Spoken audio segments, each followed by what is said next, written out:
जय श्री कृष्ण दोस्तों, life style with God में आपका स्वागत है। यहाँ हम श्रीमद् भगवद गीता के श्लोकों को सरल भाषा में समझने का प्रयास कर रहे हैं, जो कि इंद्रियों के अधीश्वर स्वयं भगवान श्री कृष्ण की दिव्य वाणी है। आइए शुरू करते हैं। भगवान श्री कृष्ण और अर्जुन के पश्चात पांडव सेना के अन्य शूरवीरों द्वारा सब ओर शंख बजाए जाने की बात कहकर अब उस शंख ध्वनि का क्या परिणाम हुआ उसे संजय बतलाते हैं। सा घोषो धार्तराष्ट्राणाम हृदयानि व्यदारयत् नभश्च पृथ्वीं चैव तुमलो वैनुनादयन्।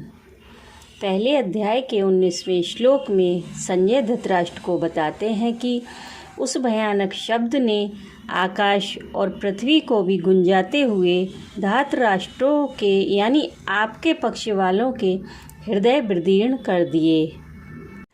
इस श्लोक का भाव यह है कि पांडव सेना में जब समस्त वीरों के शंख एक ही साथ बजे तब उसकी ध्वनि इतनी विशाल, गहरी, ऊंची और भयानक हुई कि समस्त आकाश तथा पृथ्वी उससे व्याप्त हो गई।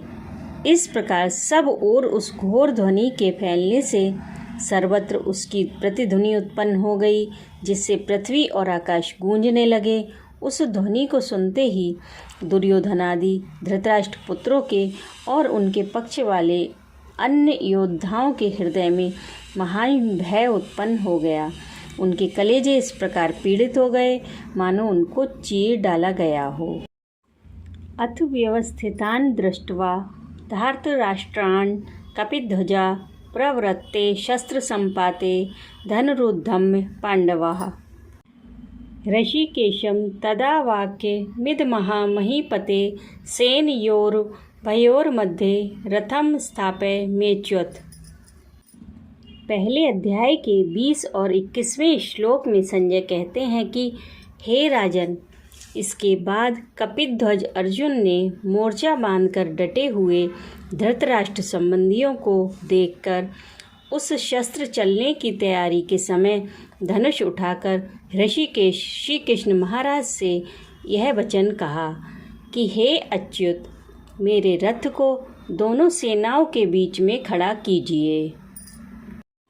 संजय ने अर्जुन को कपिध्वज संबोधित किया है क्योंकि महावीर हनुमान जी भीमसेन को वचन दे चुके थे, इसलिए वे श्री अर्जुन के रथ की विशाल ध्वजा पर विराजित रहते थे और युद्ध में समय समय पर बड़े जोर से गर्जा करते थे। यही बात धृतराष्ट्र को याद दिलाने के लिए संजय ने अर्जुन के लिए कपिध्वज का प्रयोग किया है। अर्जुन ने जब यह देखा कि दुर्योधन आदि सब भाई कौरव पक्ष के समस्त योद्धाओं सहित युद्ध के लिए सज धज कर खड़े हैं और शस्त्र प्रहार के लिए बिल्कुल तैयार हैं, तब अर्जुन के मन में भी वीर रस जग उठा। इन्होंने तुरंत ही अपना गांडीव उठा लिया। संजय ने यहाँ भगवान को पुनः ऋषिकेश कहा है क्योंकि संजय महाराज धृतराष्ट्र को यह सूचित कर रहे हैं कि इंद्रियों के स्वामी साक्षात परमेश्वर श्री कृष्ण जिन अर्जुन के रथ पर सारथी का काम कर रहे हैं, उनसे युद्ध करके आप लोग विजय की आशा करते हैं, यह कितना बड़ा अज्ञान है।